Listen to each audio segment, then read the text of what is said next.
முதலமைச்சர் பதவியை 2500 கோடி ரூபாய்க்கு ஏலம் விட்டதாக சொந்த கட்சி தலைவர்களால் குற்றம் சாட்டப்பட்ட பிரதமர் மோடிக்கு ஊழல் பற்றி பேச தகுதி இல்லை என கர்நாடக முதலமைச்சர் சித்தராமையா கடுமையாக விமர்சித்துள்ளார்.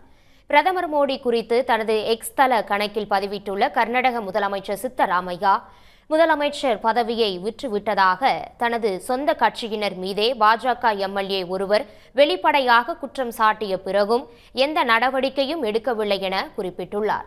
பாஜக எம்எல்ஏக்களின் ஊழல்கள் நாளுக்கு நாள் அதிகரித்து வந்தாலும் மௌனம் காப்பதன் மூலம் இந்த ஊழல்களுக்கு தாங்களும் உடந்தையா என்றும் பிரதமர் மோடிக்கு சித்தராமையா கேள்வி எழுப்பியுள்ளார்.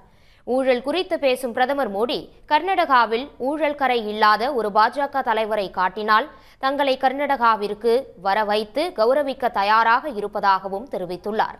கடந்த 11 ஆண்டுகளாக பாஜகவில் இணைந்த எதிர்க்கட்சி தலைவர்களின் ஊழல் கரைகளை சுத்தம் செய்து அவர்களை பாஜக அலுவலகம் உத்தமர்களாய் மாற்றியதை இந்த தேசம் பார்த்து கொண்டுதான் இருக்கிறது என்றும் கூறியுள்ளார்.